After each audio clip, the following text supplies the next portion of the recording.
I picked up the hobby of making garbage over half a year ago, so it's safe to say that my existence is still quite quaint, but if there's one thing that can be traced back to me, it's that I am the biggest Hugo Ardanach fan out there.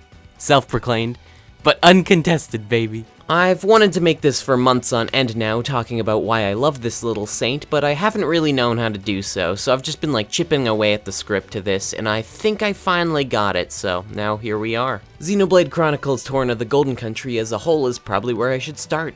Man, that's a very long name. Spoilers for Xenoblade 1, 2, and Torna. Yep, that's those ones. Torna is, in comparison to Xenoblade 1 and base game 2, different. I haven't played X, and I don't want to turn on my Wii U for the first time in 9 years, so frankly, I can't speak for that one, but I could speak for the first two. Xenoblade focuses a lot on the character development of those in your party, and the party of Torna is probably the most disconnected from the pattern set by the other games. In 1 and 2, the main characters are quite similar to each other in a bigger picture kind of way. Shulk and Rex both end up trying to save the world and all the good people in it, from different threats, sure, but still you get the point. They learn what it's like to lose really early on, and it teaches them a lot. And they both wield mythical blades, although, let's be honest, those got their fair share of differences from each other too. They get very gloomy and down in the dumps at one point in the game before reinforcing their I'll save everyone attitude. So yeah, pretty similar characters in many aspects, which is why it's so interesting to me that Adam isn't the main protagonist of Torna. If you asked me while watching the play scene from the base game who the main character would be in a prequel, I would have obviously answered with the obvious answer, obviously. But Jin is stated to be main character and Laura second most important, and many could even argue that Adam isn't even third, which is wacky considering he's got the most in common with Rex and Shulk due to the whole saving the world thing and wielding the mythical blade ordeal. Main character Jin is quiet and doesn't even make decisions for himself throughout the game. He instead follows Laura's lead, who I'm not sure if this is correct or not, but I got the impression from her that she's just doing what she sees as the right thing to do, at least up until she becomes a Tornan driver. Jin's main personal conflict is his past with other drivers, which is explored a moderate amount throughout the game, and Laura's main personal conflict is her hate-hate relationship with Gort.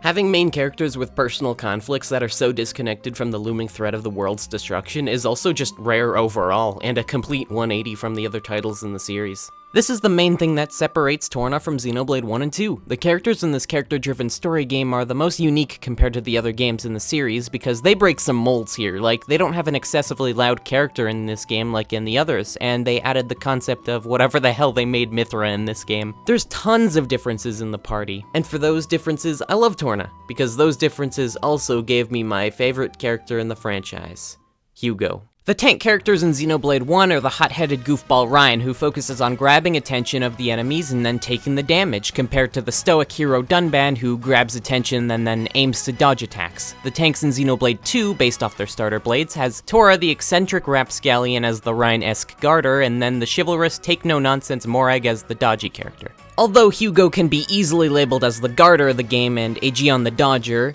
Hugo is different because there aren't really any adjectives to relate to him that truly pop out like the ones I just gave the others. Even Aegeon stands out as being loyal and focused and determined or whatnot, and he's a much less prominent character than Hugo, who is just more mellow than the rest of the team, I guess. I see this as another way that Torna differs from the other games, because this is the first game with such a normal tank, or even normal set of tanks, because Aegeon is quite chill, even though I just said he's loyal and stuff. I'm not mentioning Brigid because she's mandatory in the base game, which is one of the few similarities that Torna has to the story 500 years in the future, which is also a few points against my statements of the games being drastically different, but I'm counting Aegeon as Torna only because adding him to your party in main game is optional and has absolutely no main story effects.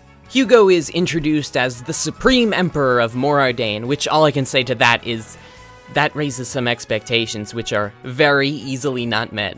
When I first got the option to control him, I had a let's give this guy a spin just to see what's what kind of attitude, which had me completely baffled when I went to pick a flower only to be greeted by the line, "I've always wanted to do this." Which was, for me, precisely when a previous line had brought so much more clarity to the entire situation. That line was, "I have always wanted to put myself on the line for our people." This was a character in an action-adventure who had never been in a real fight. There are dialogue exchanges like, "Your Imperial Majesty, you carry yourself with such an elegance." If you had heard, "The Emperor does not slouch," every day for 18 years, you would carry yourself just as well. That clue us in on the fact that Hugo is a lot like Morag and Niall. I know, big shocker, but I would bet that Hugo has similar experiences to what Niall talks about in Xenoblade 2 regarding happy memories as a child they cherish so much because the impossibility of those events happening again due to the burden placed on them by being such a high rank in an empire. Hugo has been burdened by his responsibilities so much that picking flowers is fun and interesting to him. I see Hugo as a secret underdog to root for who has been through so much that you just want to see him succeed and become the hero king he's destined to be, which is why, this is the mega spoiler, you're being warned now, 5, 4, 3, 2, 1, which is why it killed me to see him go down at the end of the game. Both Xenoblade 1 and 2 definitely know how to make a death hit hard, and I think this is because they generally tend to mainly avoid the cliche of a monologue after a fatal wound, which gives you time to process the fact that, this bastard's dead. Van Damme is definitely the important character with the least impactful death in the series, at least to me, because he gives the whole monologue that gives you time to go, oh, yep, say hi to Red Dead Online for me. Fiora has such a shock factor to her fall because she seems like such an important character before, you know. But then, Dear Hugo is just... The fact that this character who I grew to love throughout the story's last words were, This is a battle between the Aegises. As he's just offed with no final glory moment felt like an unexpected bat to the teeth that just stung so hard. This character who is finally getting his chance he's always dreamed of, just having it taken away with only a moderate amount of foreshadowing, which is in his first scene. I think what really got to me when I played was just thinking about how they solidify the fact that blades return to their cores and lose their memories on the event of the driver's death so much, and then they have many exchanges between Hugo, Aegeon, and Brigid that are about strengthening their bonds in lines like, But there is a strength I draw from you and Aegeon that cannot be quantified. I think you overestimate our ability, but thank you. I'm touched that you feel that way. If I have succeeded, it is only because I fight shoulder to shoulder with the greatest heroes I have ever known. Your Majesty, you're so modest. Aegeon, are those tears? only to have absolutely no payoff at the end where they get to reflect on how their small part of the team turned out and how the journey might have meant so much to them, or just anything to them at all. I expected at least something from Aegeon and Brigid, but frankly, we don't even know if they saw Hugo go down in all the chaos that was unfolding. Even if it was just a nod or remark, like Aegeon gave Niall, I would have been happy. It didn't have to be as grand of a scene as Rex telling his team how much they meant to him while simultaneously cock-blocking Nia in the process. Rex! Nia, I love you too. I love you and all you guys. This was an entire third of the party whose bonds between each other were strong, and they just got swept under the rug. Xenoblade is one of the games I wouldn't be shocked in if they went soft on a section and saved someone from certain death. I mean, they did it with Niall, and frankly, I thought they would do it with Hugo because of the whole no final words thing, but I can still remember the emotions I felt when Laura, in disbelief, walked up to see Hugo laying by Adam, still, and the husks of Aegeon and Brigid next to him, signifying his demise. I cried.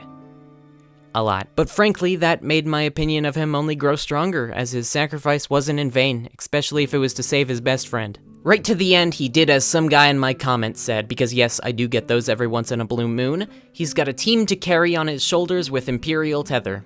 I don't know what Imperial Tether means, it's probably an attack or something, I don't remember. The only moves I remember are the ones that are said in a funny way, like, Look upon Aegeon and despair. Great. See gods. Tidal wave. So that's it. Hugo Ardanach is my favorite Xenoblade character because I think he's well written and incredibly overlooked. At the start of this train wreck, I gave many characters 2 punchy adjectives each and said that Hugo doesn't really have those. He's supposed to be an emperor but isn't very chivalrous like Morag and Niall. He's not hot-headed and goofy like Ryan, he ain't stoic and heroic like Dunban, and thank God that his only similarity to Torna is that both of them exist. Instead, the adjectives I would give him would be kind and supportive because all he did for his team. See? Not too spunky and attention-grabbing, huh? But I guess Hugo Ardanach proves that isn't a bad thing now, is it?